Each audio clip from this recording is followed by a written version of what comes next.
Auxiliary Battery Malfunction Explained. Hey guys, welcome back to the channel where we break down everything you need to know in the simplest, clearest, and most exciting way possible. Now, let me ask you this.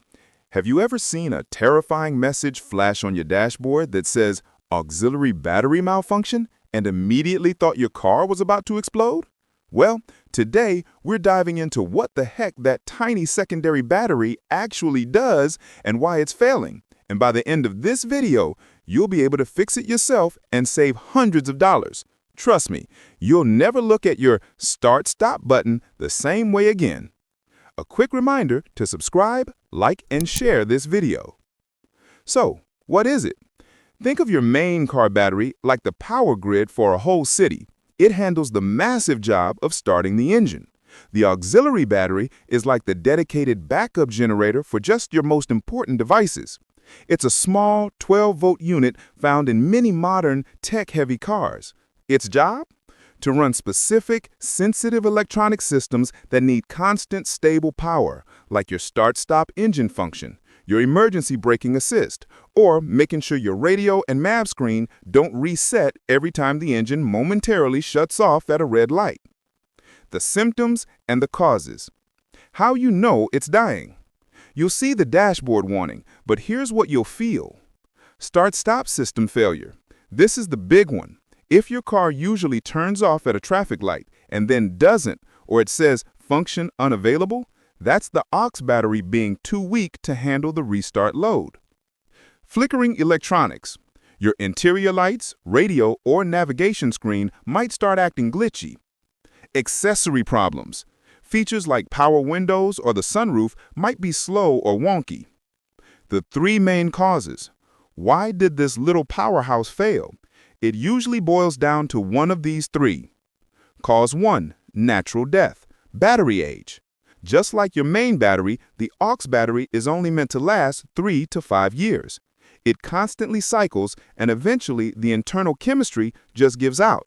It can no longer hold the minimum charge, usually about 12.4 volts to 12.7 volts required by the car's computer. Cause 2. The charger is broken. Voltage control. The car's charging system relies on a battery control module or voltage regulator to manage the power flow. If this module fails, the aux battery is either overcharged, killing it fast, or undercharged, running it dead. The computer sees the wrong power going in and throws the malfunction code. Cause 3. The connection is filthy.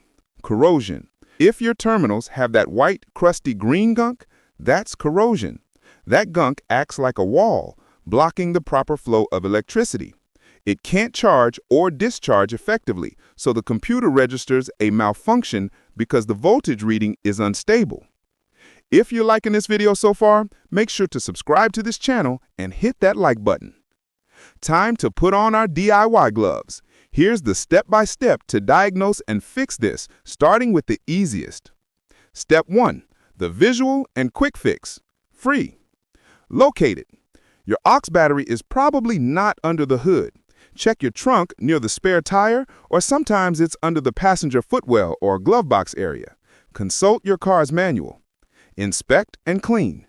Check the terminals for that white, green gunk. Disconnect the terminals, negative first. Clean them completely with a wire brush and baking soda and water solution and reattach them tightly. This alone fixes the corrosion issue. Step 2. The voltage test. Confirm the kill. Test it. Use a simple multimeter. You can get one for 20 bucks. Set it to DC volts. Probe the positive and negative terminals of the auxiliary battery. The reading? If it reads below 12 volts or significantly under the 12.4 volts minimum, the battery is officially dead and needs to be replaced. Step 3. The replacement. The real fix. Replacing the aux battery is surprisingly simple. Always disconnect the main battery first for safety. Negative terminal off first. Carefully access and unbolt the auxiliary battery. Put the new, matching battery in its place. Crucially, make sure the replacement has the exact same specs. AGM is common. Bolt it up, reconnect the main battery, and you're good to go. Here's the final crucial takeaway. If you replace the battery and the malfunction warning still shows up, it's not the battery itself. It's the battery control module or voltage regulator that failed. That's a job for a professional mechanic with a diagnostic scanner to confirm and replace that specific module. But seriously, for the cost of a new battery and 30 minutes of your time, you can usually kill this error message for good. If this video helped you conquer your dashboard fear, hit that like button and subscribe. What part of your car is the biggest mystery to you? Let me know in the comments below. Thanks for watching, and I'll catch you in the next one.